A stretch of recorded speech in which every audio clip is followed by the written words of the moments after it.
Yan. Kain po tayo. Ulam, chicken curry.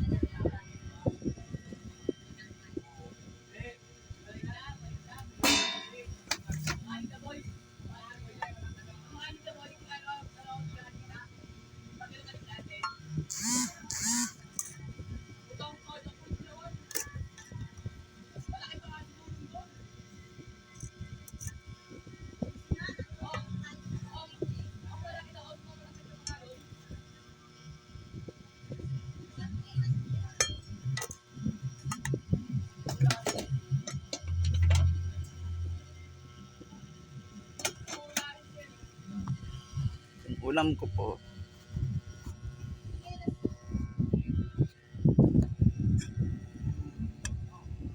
chicken curry. Kapigatas. Kain po tayo.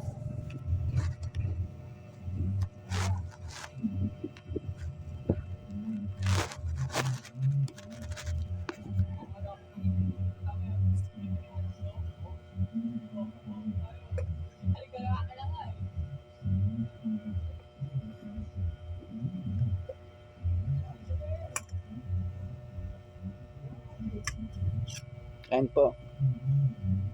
Almusal. Andas.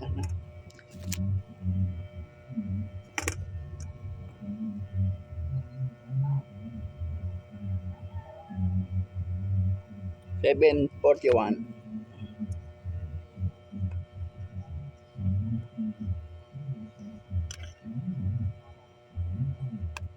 Pinadalan ako gabi sa apo ko ng nilutong chicken curry ng asawa ko. Bali, ininit ko na lang para may almusal ako. Maraming dala. May tira pa ako mamaya. Bili pang kainin itong sobra. Ganun ang ginagawa ng asawa ko. Pag may luto, marami, pinapadala na ako dito. Kain po tayo. Ito na kayo. Walang ngipin. Walang ngipin. Bila na lang ngipin sa baba. Ito walang po. Chicken curry.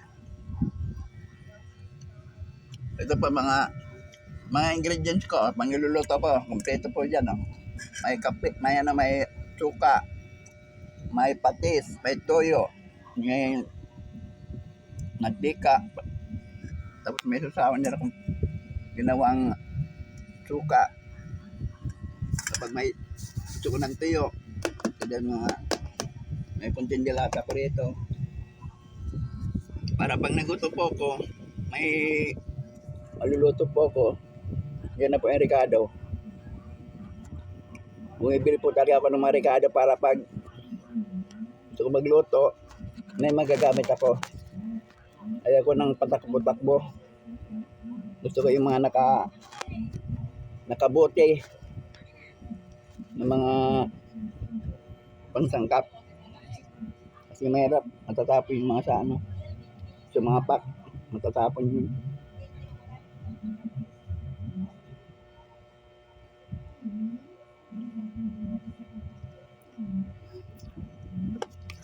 Mamaya pagdating ng manugang namin, galing sa Arkela, uwi na asawa ko.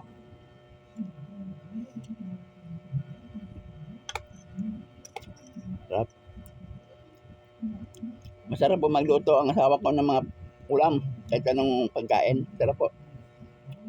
Talagang ubos mo kapag nagluto siya. Lalo pag may mga daan po sa amin, ay naku, the best. Lahat ng luto namin, ubos. Simot yan. Kapag may binigyan kami nito, talagang walang makikitang tira sa mga pagkain nila sa plato.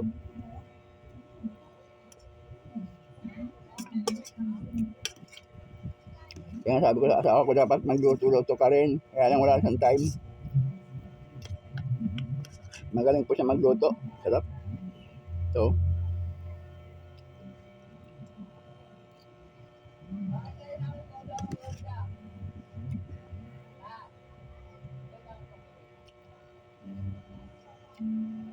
oh,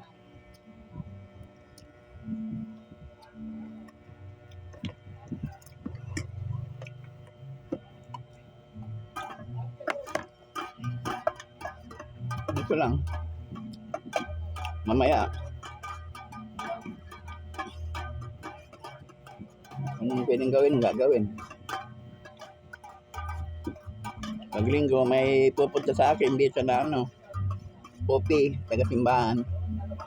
Ibibigay sa akin ng Words of God. Kasi hindi naman po nakakasimba palagi. Pero hindi po ako nakakalimot ng magdasal. Kahit naman po dito, nandito lang po ako, lagi akong nagdadasal. May altar po ko dyan. May malit na altar po ko rito.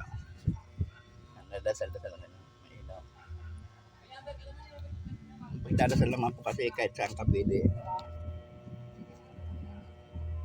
Hindi naman kahit na wala ka sa simbahan, basta malinis ang puso mo, totoo yung sinasabi mo, alam ng Diyos yun. Kahit hindi po tayo pala simba, alam na naman ng Diyos kung ano nasa puso natin at sa isipan natin. Basta alam naman natin ang tama at mali, di po ba? Magawa tayo ng masama sa kapwa. Hindi tayo ng agrabyado.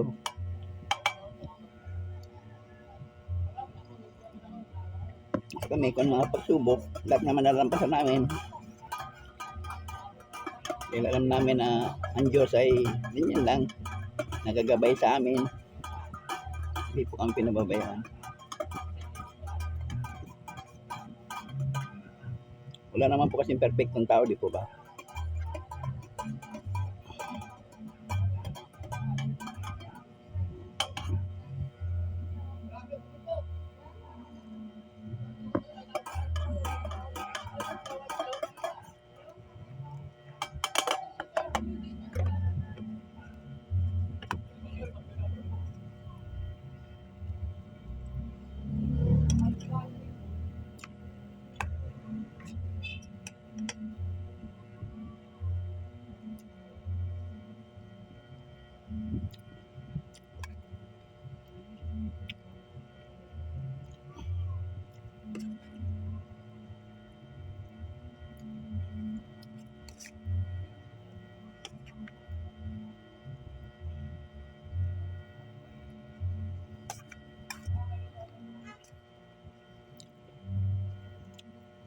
Salamat po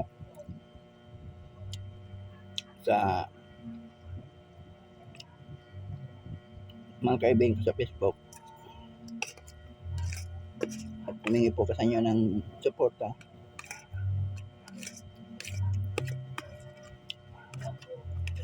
Sana ay panoorin niyo rin po ang mga pang videong gagawin ko. Tulong niya rin po sa akin. Gagawa din po akong mag-upload din po ako sa YouTube ng mga kanta. Mga kanta po. Gaya lang po, kukumpitahin ko pa po yung mga kailangan ko gamit. Sana masuportahan niyo rin po ko sa YouTube na gagawin ko. At pangako ko po yan na kapag lumaki po ang channel ko,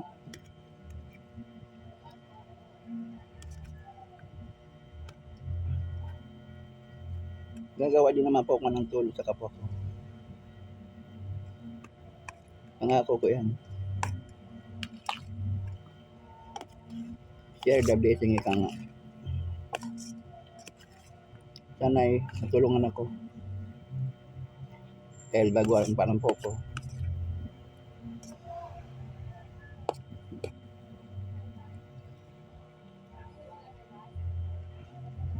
Sige po.